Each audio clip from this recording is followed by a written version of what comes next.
Ẹ káàárọ̀, ẹ káàsán, ẹ káalẹ́ níbikíbi tó bá ti ń wò wá. Ẹ káàbọ̀ sórí channel Mummy AJ TV. Fẹ́yìn tó bá come across video mi for the first time, ẹ jọ̀ọ́ ẹ bá mi like, ẹ bá mi share, ẹ bá mi comment. Ẹ̀yin tèmi, mo lérò pé ẹ ti wo eré Ọ̀run Kan Náà produced by Wunmi Toriola. Nínú eré yìí, ẹ máa rí ọ̀pọ̀lọpọ̀ ẹ̀kọ́ láti kọ́ nínú eré yìí.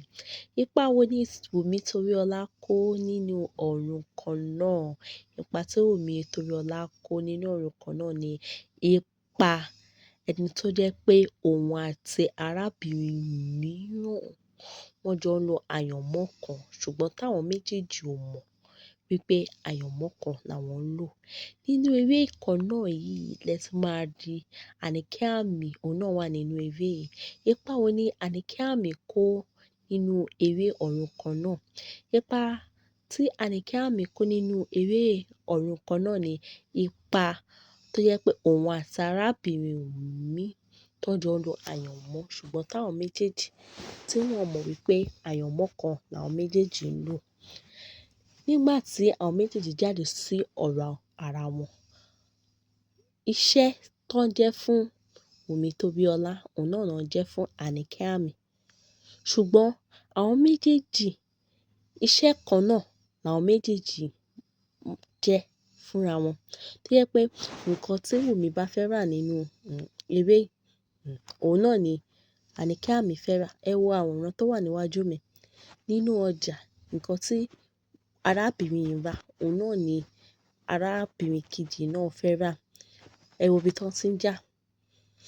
Ẹ tún wo ibi tí wọ́n tún ti kúrò ní ọjà tí wọ́n ti pàdé ara wọn ń tà. The same ìjà náà wọ́n tún continue. Iṣẹ́ tó ń jẹ́ fún Wunmi, òun náà ló ń jẹ́ fún Àníkẹ́ Àmì. Ẹ wo ibi tí wọ́n tún ti pàdé ara wọn lódò, tí wọ́n tún ti jà. Every time wọ́n máa ń jà. Ọ̀sán àtòru ni wọ́n nínú eré tí wọ́n ń fojú kanra wọn. Ṣùgbọ́n tẹ bá lọ wo eré yìí, ẹ máa mọ ìdí. Kí ni ìdí tí àwọn méjèèjì fi ń jà?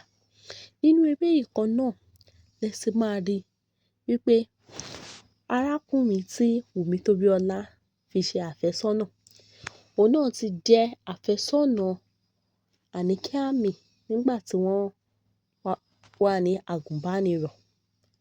Ẹ wo ibi tí wọ́n tún ti pàdé.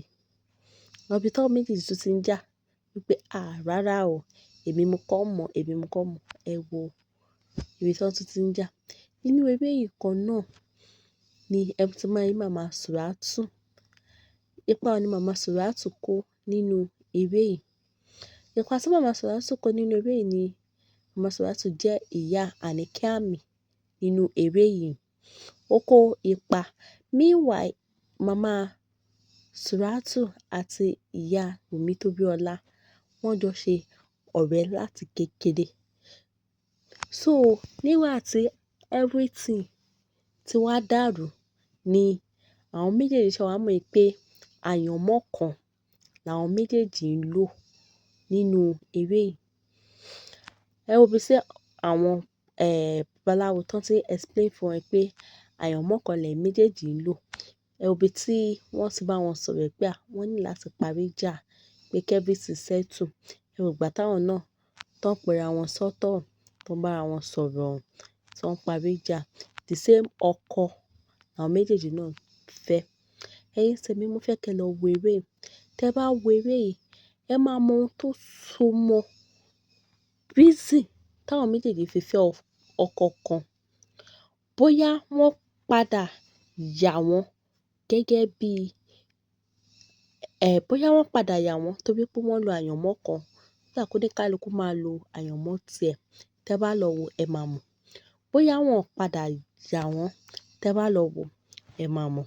Nínú eré yìí, ó kọ́ wa ní ọ̀pọ̀lọpọ̀ ẹ̀kọ́.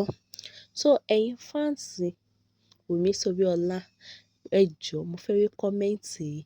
Ẹ̀yin fans Àníkẹ́ Àmì, mo fẹ́ rí comment yín ní under comment section. Fẹ́yìn tí a bá come across video yìí for the first time, ẹ jọ̀ọ́ ẹ bá mi subscribe.